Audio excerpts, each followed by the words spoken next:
কখনো পালায় না, আওয়ামী লীগ জনগণকে নিয়ে কাজ করে।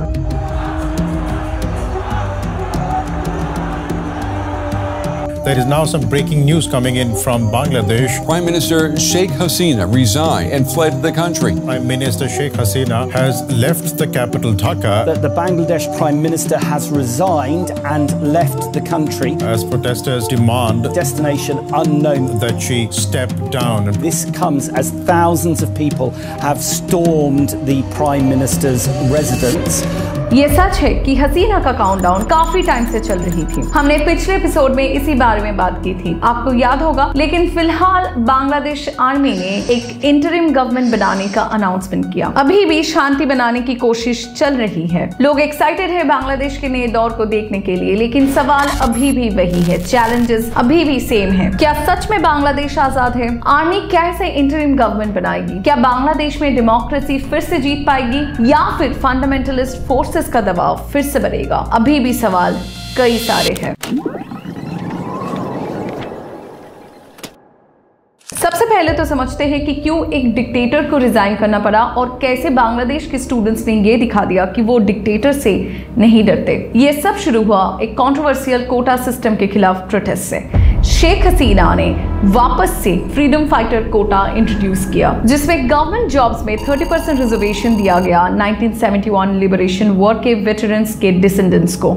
इसको लोगों ने समझा कि अपने लॉयलिस्ट को की पोजीशंस में डालने का एक तरीका है। अब स्टूडेंट्स ने कोटा रिफॉर्म्स की डिमांड की, 30% रिजर्वेशन को हटाने की मांग की। 2018 में भी हसीना ने ये रिजर्वेशन वॉर वेटरन्स को देने का वादा किया, अपने पिता मुजीबुर रहमान का सपना बताकर। लेकिन ये एक मैसिव प्रोटेस्ट का कारण बना। अभी तक देख के ये बहुत ही कहना आसान है कि ये सिर्फ एक स्टूडेंट प्रोटेस्ट है, लेकिन ये उससे भी कई ज्यादा है। अगर आप एक डीपर एनालिसिस करेंगे तो आपको समझ में आएगा कि ये एक बहुत ही बड़ा पॉलिटिकल एजेंडा था, जहां पर वो लोग सोच रहे थे कि कैसे हसीना को असैसिनेट किया जाए। 2018 और 2024 में हसीना ने इलेक्शन और पॉलिटिक्स को मैनिपुलेट करके एक ऑपोजिशन फ्री बांग्लादेश बनाने की कोशिश की। प्रेस फ्रीडम को छीन लिया गया, जिसकी वजह से स्टूडेंट्स बहुत नाराज हो गए और वो सड़कों पर उतरे अपने आवाज को बुलंद करने के लिए। प्रोटेस्ट को ब्रूटल फोर्स से मिला जवाब। अवामी लीग के स्टूडेंट्स विंग और पुलिस ने बहुत वायलेंस किया। इंटरनेट शट डाउन कर दिया गया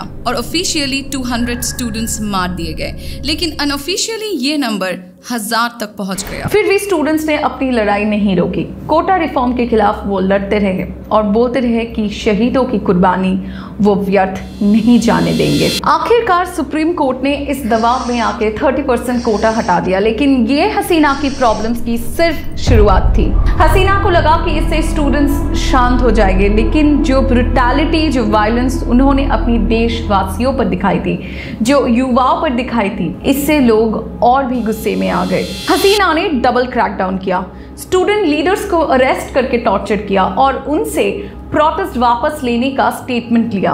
वायलेंस एक्सट्रीम लेवल तक पहुंच गया। हेलीकॉप्टर से स्टूडेंट्स पर फायर किया गया और पेलेट गन्स का यूज हुई। हसीना गवर्नमेंट ने स्टूडेंट्स से बात करने की बजाय क्रूएल्टी और ब्रुटैलिटी का सहारा लिया। पुलिस और सेना भेजी गई आतंक फैलाने के लिए। अबू सईद एक उदाहरण बने, जिनको पुलिस ने कैमरा के सामने बेरहमी से मार डाला। सिर्फ सोचिए, अपने ही देश के विश्वविद्यालय में अपने ही देश की सरकार का हेलीकॉप्टर, अपने ही देश की सेना गोलियां चला रही है और हेलीकॉप्टर शूटिंग के वीडियो सबूत सामने आ रहे हैं। अब स्टूडेंट्स की मांग सिर्फ एक पॉइंट पर आके रुक गई, हसीना को रिजाइन करना पड़ेगा। 5 अगस्त को हसीना के रिजीम के आखिरी घंटे शुरू हुए।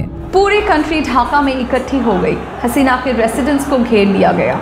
पुलिस और पैरामिलिट्री फोर्सेस ने बचाने की कोशिश की, लेकिन स्टूडेंट्स पीसफुली प्रोटेस्ट पर लगे रहे, जबकि अवामी लीग के गूंस उन्हें मार रहे थे। एक सरप्राइजिंग ट्विस्ट में बांग्लादेश आर्मी ने ये डिक्लेयर किया कि वो प्रोटेस्टर्स पर फायर नहीं करेंगे, जिसने नेशन के ट्रैजेक्टरी को चेंज कर दिया। ये एक टर्निंग पॉइंट था, जहां पर सबको लगा कि बांग्लादेश में कुछ अच्छे बदलाव आने वाले हैं। दोपहर तक मूड टेंशन से सेलिब्रेशन में बदल गया जब हसीना के रेजिग्नेशन की न्यूज फैल गई। इंडिया में शरण लेते हुए former prime minister Sheikh Hasina Delhi पहुंच गई शाम के करीब 5:30 बजे। प्रेसिडेंट मोहम्मद शहाबुद्दीन ने पार्लियामेंट को डिसॉल्व कर दिया और जनरल वकील-उज़-ज़मान के नेतृत्व में इंटरिम गवर्नमेंट चार्ज ले लिया। हसीना के डिपार्चर के बावजूद देश भर में टर्मोइल रहा, प्रोटेस्ट राइट्स में बदल गए और माइनॉरिटी कम्युनिटीज खासकर हिंदूज पर अटैक्स हुए। अवामी लीग के मिनिस्टर्स डॉक्यूमेंट्स जलाते रहे और लॉ एंड ऑर्डर टूट गया। स्टूडेंट प्रोटेस्टर्स का कहना है कि ये सब छात्र लीग का क्या धरा है। हसीना का बेटा पॉलिटिक्स को यूज करके, रिलीजियन को यूज करके लोगों को पोलराइज करने की कोशिश कर रहा है। स्टूडेंट्स ने यह भी बताया कि वो इंश्योर करेंगे कि माइनॉरिटीज के ऊपर ये अटैक्स ना हो। ये वैंडलिज्म बंद होना चाहिए ताकि इंटरिम गवर्नमेंट रीग्रुप कर सके और फोकस कर सके। हिंदू पॉपुलेशन ड्रास्टिकली रिड्यूस होकर टोटल पॉपुलेशन का सिर्फ 7.95% रह गई है, जबकि एक वक्त था कि ये परसेंटेज 21 थी। ये दिखाता है कितनी पावरफुल है एंटी माइनॉरिटी फोर्सेस बांग्लादेश में।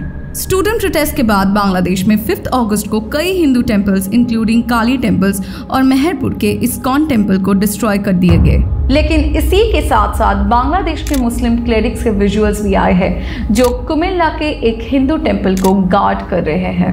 ये अटैक्स शायद माइग्रेशन का इमीडिएट कॉज ना हो, क्योंकि बांग्लादेश में माइनॉरिटीज पर अटैक्स रूलिंग पार्टी के बिना भी होते आए हैं, लेकिन ये एक ग्रेजुअल प्रोसेस हो सकता है। इस केओस के बीच इंटरिम गवर्नमेंट के पास एक मॉन्यूमेंटल टास्क है। उन्हें ऑर्डर रिस्टोर करना पड़ेगा, उन सबको जस्टिस देना पड़ेगा जो मारे गए हैं और वायलेंस को रोकना पड़ेगा, खास कर माइनॉरिटी कम्युनिटी के खिलाफ। जब बांग्लादेश इतिहास के क्रॉस रोड्स पर खड़े हैं, लोगों खास कर युवाओं की रेजिलियंस चमक रही है। उनकी डेमोक्रेसी और जस्टिस के लिए लड़ाई अभी भी जारी है और दुनिया सांस रोकते हुए प्रे कर रहे कि बांग्लादेश में पीस फिर से लौट आए। हमारे साथ बने रहिए इस अनफोल्डिंग स्टोरी के और अपडेट्स के लिए। ये थी एक और एपिसोड बांग्लादेश अनरेस्ट की। मिलते हैं फिर से आपके साथ अगले वीडियो में एक नए मुद्दे पर। तब तक के लिए नमस्कार, जय हिंद।